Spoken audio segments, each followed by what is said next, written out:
Welcome back to our study, God in America. In our last session, we read from some of the founding documents of the United States. Sometimes reading these famous documents, we forget that the authors of these monumental works were simply humans too. When we read the sweeping eloquence of the Declaration of Independence, we hold these truths to be self-evident, that all men are created equal, that they are endowed by their Creator with certain unalienable rights. We're in awe of how rich and profound. When we read the unifying purpose of the Constitution, we, the people of the United States, in order to form a more perfect union, establish justice, ensure domestic tranquility, provide for the common defense, promote the general welfare, and secure the blessings of liberty to ourselves and our posterity, we're amazed at the tremendous foresight that the founders had. But the founders and framers of the United States of America, they experienced the same struggles, trials, conflicts, emotions, the same issues of life that are common to all of humanity. As such, when we see how focused and intentional they were in centering God in America through these monumental documents, it should not come as a surprise that this occurred out of sincerity and not from show. How can we tell? How can we know that God's place in America was one of conviction and not counterfeit? We could look at not only the political documents, but at what these men had to say in their public speech, to see whether the boldness and clarity of their finished work matched their speech. As you peruse the multitude of speeches, writings, and even private correspondence left behind by the founders, their constant allusion to the critical importance of God and Christianity to national life, it's overwhelming. So let's look at a few of the political speeches and the public expressions about God that we find in history of our country. One of the great founders of America was Patrick Henry. We mentioned in our introductory lesson probably the most well-known statement that he made, "Give me liberty or give me death." But let's take a look at a little more from that speech that was delivered on March 23, 1775, over a year before the Declaration of Independence. The setting was the Second Virginia Convention, which, by the way, met in a church building in Richmond. All right, the 39-year-old delegate from Hanover County, Patrick Henry, he took a seat on one of those pews, and he patiently listened to the discussion about independence or antagonizing the King of England.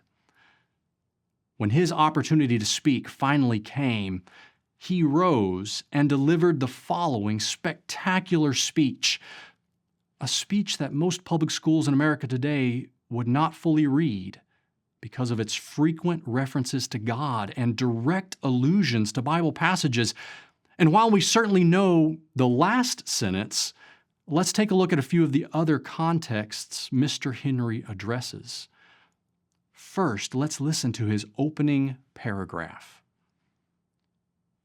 This is no time for ceremony. The question before the House is one of awful moment to this country. For my own part, I consider it as nothing less than a question of freedom or slavery, and in proportion to the magnitude of this subject ought to be the freedom of the debate.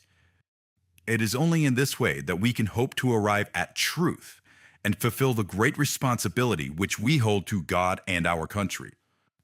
Should I keep back my opinions at such a time through fear of giving offense, I should consider myself as guilty of treason towards my country and of an act of disloyalty toward the majesty of heaven, which I revere above all earthly kings. In the second paragraph, Mr. Henry goes on to say, Mr. President, it is natural to man to indulge in the illusions of hope. We are apt to shut our eyes against the painful truth and listen to the song of that siren till she transforms us into beasts. Is this the part of wise men engaged in a great and arduous struggle for liberty? Are we disposed to be of the number of those who, having eyes, see not, and having ears, hear not? the things which so nearly concern their temporal salvation? I know of no way of judging of the future but by the past. And judging by the past, I wish to know what there has been in the conduct of the British ministry for the last 10 years to justify those hopes with which gentlemen have been pleased to solace themselves and of the House. Is it that insidious smile with which our petition has been lately received? Trust it not, sir. It will prove a snare to your feet. Suffer not yourselves to be betrayed with a kiss. Ask yourselves how this gracious reception of our petition comports with those warlike preparations which cover our waters and darken our land. Are fleets and armies necessary to a work of love and reconciliation? Patrick Henry continues on, speaking about attempts to avoid conflict and to gain rights for the colonies. But without any progress, the conflict had already arrived, and it was inevitable. So in evaluation of their circumstance, he rallies for motivation and courage. Just listen. Sir, we are not weak if we make a proper use of those means which the God of nature hath placed in our power. 3 millions of people, armed in the holy cause of liberty, and in such a country as that which we possess, are invincible by any force which our enemy can send against us. Besides, sir, we shall not fight our battles alone. There is a just God who presides over the destinies of nations, and who will raise up friends to fight our battles for us. The battle, sir, is not to the strong alone. It is to the vigilant, the active, the brave. It is in vain, sir, to extenuate the matter. Gentlemen may cry, peace, peace, but there is no peace. The war is actually begun. The next gale that sweeps from the north will bring to our ears the clash of resounding arms. Our brethren are already in the field. Why stand we here idle? What is it that gentlemen wish? What would they have? Is life so dear, or peace so sweet, as to be purchased at the price of chains and slavery? Forbid it, Almighty God! I know not what course others may take. But as for me, give me liberty or give me death. While we didn't look at the entire speech, it is only about 1,200 words or 10 minutes in length, but it contains 6 direct references to God: just God, Almighty God, God of nature, God of hosts, majesty of heaven. And while not providing the direct citations, Patrick Henry alludes or quotes phrasings from at least 10 different Bible verses, from Old Testament history, Old Testament poetry, from the prophets, and then several New Testament quotes and allusions from the gospel accounts. He viewed the effort to achieve independent national existence as dependent on God for whether it would succeed or not. The foundation and reasoning behind such monumental moments like these have all but been expunged from American history courses. Indeed, how many American history teachers today would have even recognized the multiple Bible quotations in Henry's famous speech? Perhaps some would, but not most. Now, moving forward in history, after independence had been achieved, the founders and framers, they met for the purpose of hammering out the political principles that would guide the new nation. On June 28, 1787, in the Constitutional Convention in Philadelphia, Benjamin Franklin, who is considered, with reason I agree, to be one of the least religious of the founders, he rose to his feet and made an impassioned plea to his fellow delegates. As you listen to his speech, keep in your mind the current views on separation of church and state that are commonly inserted when God or Christianity are invoked, and keep in your mind references to Scripture.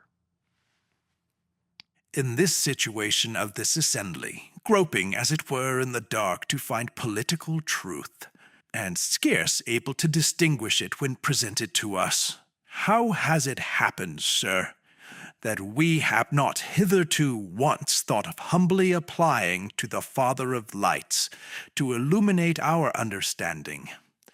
In the beginning of the contest with Britain, When we were sensible of danger, we had daily prayer in this room for divine protection. Our prayers, sir, were heard, and they were graciously answered. And have we now forgotten that powerful friend? Or do we imagine we no longer need his assistance? I have lived, sir, a long time. And the longer I live, the more convincing proofs I see of this truth, that God governs in the affairs of men. And if a sparrow cannot fall to the ground without his notice, is it probable that an empire can rise without his aid? We have been assured, sir, in the sacred writings, that except the Lord build the house, they labor in vain that build it. I firmly believe this, and I also believe that without his concurring aid we shall succeed in this political building no better than the builders of Babel. We shall be divided by our partial local interests, our projects will be confounded, and we ourselves shall become a reproach and byword down to future ages. I therefore beg leave to move that henceforth prayers imploring the assistance of heaven, and its blessing on our deliberations, be held in this assembly every morning before we proceed to business, and that one or more of the clergy of this city be requested to officiate in that service. What a sobering perspective Benjamin Franklin brings to their minds. How even in a few short years, their foundation of priority had shifted. A firm reliance and faith in God had been forgotten or at least had been overlooked. But Franklin calls their minds to stop. Take notice that God should be a consistent priority, whether in conflict or in peace.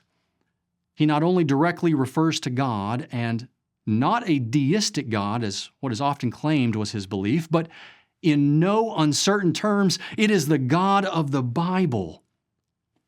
He not only alludes to the Old Testament, to the account of the Tower of Babel, but also specifically cites his quotation from the book of Psalms as coming from the sacred writings. He then further violates the separation of church and state by calling for daily prayers and the recommendation of bringing in a religious leader from the community to help them word those prayers.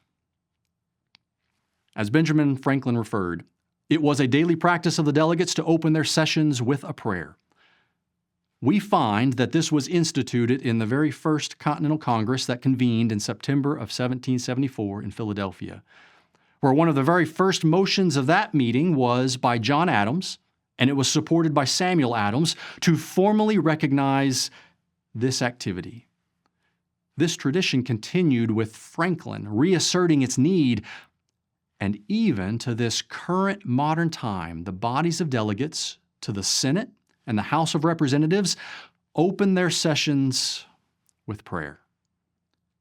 And although this tradition has been challenged legally in recent decades, the Supreme Court in 2014 upheld the practice as one that does not violate the U.S. Constitution. As Dave Miller has said in his book, The Silencing of God, these two speeches by Patrick Henry and Benjamin Franklin would now be deemed politically incorrect and inappropriate for public schools unless significantly abridged. Dr. Miller is true, and how sad. All right, now having just considered a couple of speeches given in the legislative bodies just prior to and immediately following the war, I want us now to consider the executive branch and the office of the President of the United States. In the Constitution of the United States, Article 2, Section 1, gives the precise wording for the oath of office to be taken by every individual who is elected to the presidency. However, absent from the oath are the closing words, "So help me God." Now, this is surprising to most because this phrase has been so oft repeated by incoming presidents. as to almost appear as part of the required oath. So if not formally or officially required, when did these final 4 words, affirming a belief in God, become associated with the presidential oath of office? All right, now while official records are not available, it is almost universally attributed to beginning on April 30th, 1789, when the very first president, George Washington, was sworn into office. Not being part of the prescribed oath found in the Constitution, George Washington took it upon himself to add the words as his final affirmation in the oath. What's more, history records that Washington took the oath, placing his hand on the Bible, and then again of his own accord after finishing the oath saying, "So help me God," he leaned forward and kissed the Bible. You know, this tradition too has been carried forward even into the mid-1800s. Were these acts unconstitutional? Apparently the founders and the framers, the architects of the Constitution and the new country, they didn't think so. So why should we today? Now, as the President of the United States finishes taking his oath of office, he immediately delivers to the nation an inaugural address. Few people are probably aware of the fact that in doing so, every single president of the United States has alluded to the God of the Bible. The further back in history, the more extensive the allusions to God are. For example, on Thursday, April 30th, 1789, the first president of our country, George Washington, made the following remarks in his inaugural address. It would be peculiarly improper to omit in this first official act my fervent supplications to that Almighty Being who rules over the universe, who presides in the councils of nations, and whose providential aids can supply every human defect, that his benediction may consecrate to the liberties and happiness of the people of the United States a government instituted by themselves for these essential purposes, and may enable every instrument employed in its administration to execute with success the functions allotted to his charge. In tendering this homage to the great author of every public and private good, I assure myself that it expresses your sentiments not less than my own, nor those of my fellow citizens at large less than either. No people can be bound to acknowledge and adore the invisible hand which conducts the affairs of men more than those of the United States. Every step by which they have advanced to the character of an independent nation seems to have been distinguished by some token of providential agency, since we ought to be no less persuaded that the propitious smiles of heaven can never be expected on a nation that disregards the eternal rules of order and right which heaven itself has ordained. Having thus imparted to you my sentiments, as they have been awakened by the occasion which brings us together, I shall take my present leave, but not without resorting once more to the benign parent of the human race, in humble supplication that, since he has been pleased to favor the American people with opportunities for deliberating in perfect tranquility, so his divine blessing may be equally conspicuous in the enlarged views, the temperate consultations, and the wise measures on which the success of this government must depend. Such remarks not only reflect a deep sense of dependency on and intimacy with the God of the Bible, they demonstrate the extent to which the entire nation integrated this conviction into national public life. But a question to follow would be, is this peculiar to George Washington? Was his belief in God such that his view of God in America was different than his successors? Well, let's look to the man who would take the presidency after Washington. The second man to hold this office, John Adams was inaugurated as the second president on Saturday, March 4th, 1797. And here is what he said during his opening statements of the inaugural address. Relying, however, on the purity of their intentions, the justice of their cause, and the integrity and intelligence of the people, under an overruling providence which had so signally protected this country from the first, the representatives of this nation, then consisting of little more than half its present number, not only broke to pieces the chains which were forging and the rod of iron that was lifted up, but frankly cut asunder the ties which had bound them, and launched into an ocean of uncertainty. You can see Adams' reference to God through the phrasing of overruling providence, and how again this was not a deistic view of God. Even more than these initial allusions, listen to how he closes his speech in his final statements. And may that being, who is supreme over all, the patron of order, the fountain of justice, and the protector in all ages of the world of virtuous liberty, continue his blessing upon this nation and its government, and give it all possible success and duration consistent with the ends of his providence.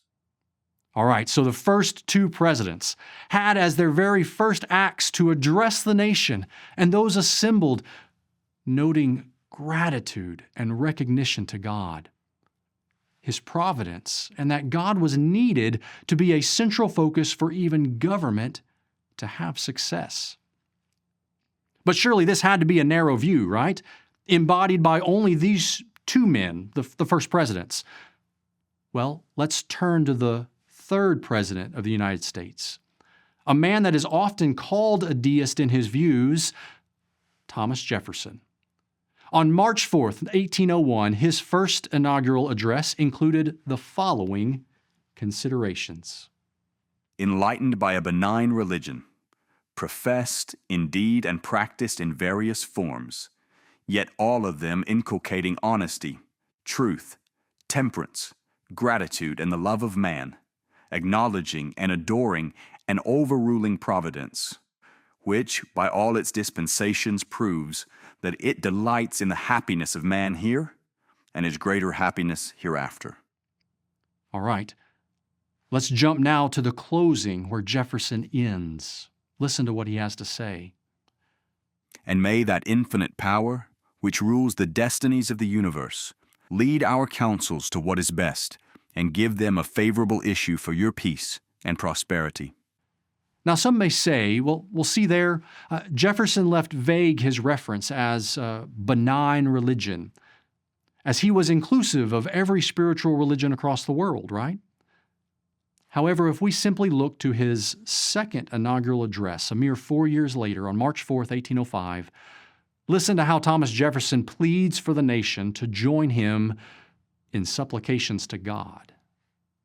I shall need too the favor of that being, in whose hands we are, who led our forefathers as Israel of old from their native land, and planted them in a country flowing with all the necessaries and comforts of life, who has covered our infancy with his providence, and our riper years with his wisdom and power, and to whose goodness I ask you to join with me in supplications, that he will so enlighten the minds of your servants, guide their counsels, and prosper their measures, that whatsoever they do shall result in your good, and shall secure to you the peace, friendship, and approbation of all nations.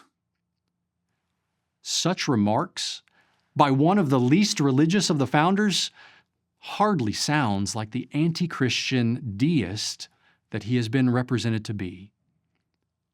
He believed in the God of the Bible, the same one who had guided the Israelites as reported in the Old Testament, and believed that he had guided the founding of America and was actively influencing America and her leaders. So it's easy to see that the first three presidents, in their very first official act as president.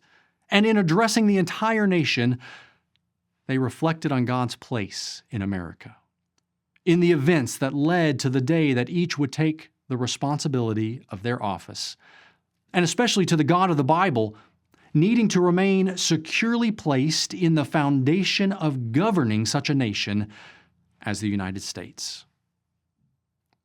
So would it surprise you to hear that every president, from George Washington, John Adams, Thomas Jefferson, throughout the 1800s, through all of the 1900s, through every president in the 2000s to this present time, have made reference to God in their presidential inaugural address? This fact is only surprising when we consider modern contexts where God has been removed from public expressions and erroneously applied concepts like the separation of church and state have been allowed to alter our perspective and understanding of history.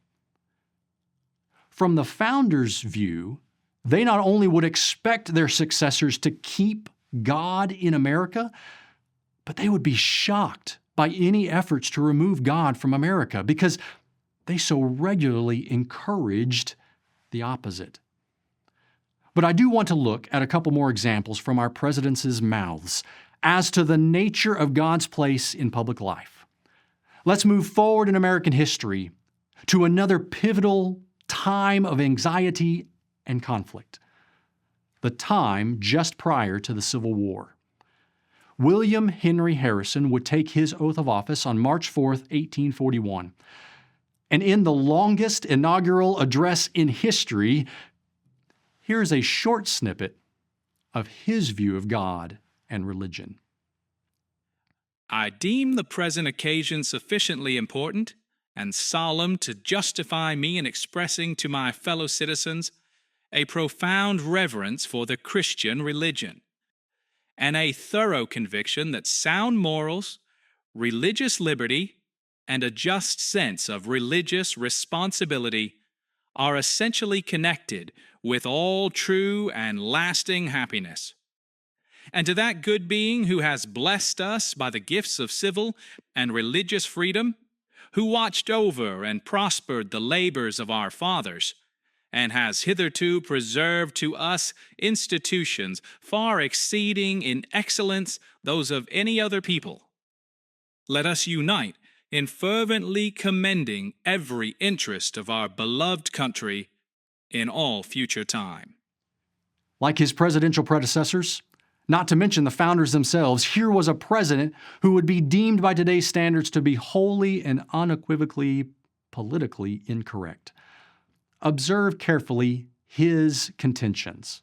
Number one, being inaugurated as President of the United States, he sufficiently thought it significant to express to the entire nation and the world profound respect for Christianity, not any other religious framework or atheism. Number two, all true and lasting happiness depend on Christian morality, freedom to practice Christianity, and a proper sense of religious responsibility. Number three, the civil and religious freedom enjoyed by Americans came from God. Number four, America's political institutions are superior to all other countries. And number five, America's future is dependent on God. Is this illegal endorsement of religion by government? Following William Henry Harrison's inaugural address, it would be just 20 years later that the nation would find itself on the brink of an imminent civil war, and the newly elected and sworn-in president, Abraham Lincoln, would have to stand and address a divided nation. If you had been in that crucial position on that momentous occasion, what would you have said? In his inaugural address, it is evident that the God of the Bible and the Christian religion weighed heavily on his mind. My countrymen, one and all, think calmly and well upon this whole subject. Nothing valuable can be lost by taking time. If there be an object to hurry any of you in hot haste to a step which you would never take deliberately, that object will be frustrated by taking time. But no good object can be frustrated by it. Such of you as are now dissatisfied still have the old Constitution unimpaired, and on the sensitive point, the laws of your own framing under it. If it were admitted that you who are dissatisfied hold the right side of the dispute, there still is no single good reason for precipitate action. Intelligence, patriotism, Christianity, and a firm reliance on Him who has never yet forsaken this favored land are still competent to adjust in the best way all our present difficulty. Imagine that. Abraham Lincoln used as the central rationale to avert the war between the states the fact that they all shared the same God and the same religion. Moving into the 20th century now. On March 4th, 1921, fresh out of World War I, Warren G. Harding delivered his inaugural speech. One cannot stand in this presence and be unmindful of the tremendous responsibility. The world upheaval has added heavily to our tasks. But with the realization comes the surge of high resolve, and there is reassurance in belief in the God-given destiny of our republic. If I felt that there is to be sole responsibility in the executive for the America of tomorrow, I should shrink from the burden. But here are 100 millions with common concern and shared responsibility, answerable to God and country. The Republic summons them to their duty, and I invite cooperation. I accept my part with single-mindedness of purpose and humility of spirit, and implore the favor and guidance of God in His heaven. With these I am unafraid, and confidently face the future. I have taken the solemn oath of office on that passage of Holy Writ, wherein it is asked, "What doth the Lord require of thee, but to do justly, and to love mercy, and to walk humbly with thy God?" This I plight to God and country. Who was viewed as directing the destiny of America? God. To whom was the president answerable? To God. To whom did he appeal for guidance? To God. On what object did he take the oath of office? The Word of God. To whom did he plight? That's a solemn pledge. To God. Such words certainly conflict with the current alleged restriction between church and state. 4 years later, though, on Wednesday, March 4th, 1925, Calvin Coolidge commenced his presidency with the following words. Here stands our country, an example of tranquility at home, a patron of tranquility abroad. Here stands its government, aware of its might, but obedient to its conscience. America seeks no earthly empire built on blood and force. No ambition, no temptation lures her to thought of foreign dominions. The legions which she sends forth are armed not with the sword, but with the cross. The higher state to which she seeks the allegiance of all mankind is not of human, but of divine origin. She cherishes no purpose save to merit the favor of Almighty God. This president claimed that America may not be justly styled as an aggressor nation, since the nation embraced Christianity. Indeed, he insisted that America's only purpose is to please God and to urge all nations to do the same by giving their allegiance to Him. This examination of presidential inaugural addresses could be greatly expanded. Don't miss the point. in direct contradiction to the attempt to expel God from the government and public life. So far, every single president of the United States has referred to the God of the Bible at one or more of his inaugurations. Before sharing the last presidential speech from a more recent president, I wanted to take a note of the timeline for the wording of the United States Pledge of Allegiance. The Pledge of Allegiance was first written in 1892, but it differed from what we know today by 2 words. The original pledge did not contain the words, "under God." Now, one viewpoint says, well, that must have been intentional. Surely the desire was for the nation to be secular and inclusive of all viewpoints.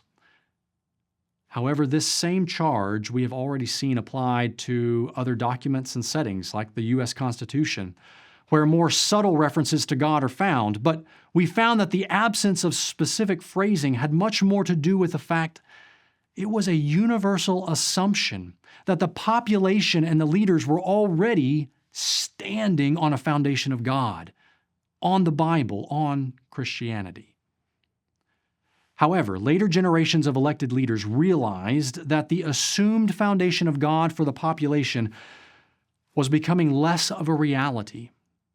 And so in 1954, Congress approved the addition of the phrase, "under God," to be officially added to the Pledge of Allegiance. President Dwight D. Eisenhower, he expressed the following sentiment about this change. These words will remind Americans that despite our great physical strength, we must remain humble. They will help us to keep constantly in our minds and hearts the spiritual and moral principles which alone give dignity to man, and upon which our way of life is founded. Then, following Dwight D. Eisenhower's professing of this reasoning, almost 30 years later in 1982, it brings us to the public speech by President Ronald Reagan, delivered at a White House ceremony in observance of the National Day of Prayer. Words that resemble the founder's own frequent admonitions. But all of us are here with a common purpose, to observe our National Day of Prayer, a tradition that was begun by the Continental Congress, that the first Thursday of May would be such a day. Prayer has sustained our people in crisis, strengthened us in times of challenge, and guided us through our daily lives since the first settlers came to this continent. Our forebears came not for gold, but mainly in search of God and the freedom to worship in their own way. We've been a free people living under the law with faith in our Maker and in our future. I've said before that the most sublime picture in American history is of George Washington on his knees in the snow at Valley Forge. That image personifies a people who know that it's not enough to depend on our own courage and goodness. We must also seek help from God, our Father and Preserver. Today, prayer is still a powerful force in America, and our faith in God is a mighty source of strength. Our Pledge of Allegiance states that we are one nation under God, and our currency bears the motto, "In God we trust." I have never believed that the oft-quoted amendment was supposed to protect us from religion. It was to protect religion from government tyranny. Together, let us take up the challenge to reawaken America's religious and moral heart, recognizing that a deep and abiding faith in God is the rock upon which this great nation was founded. The pledge, among the many other public references to God, have in recent decades, and even continuing today, to be under attack in the ongoing attempts to expel God from public life.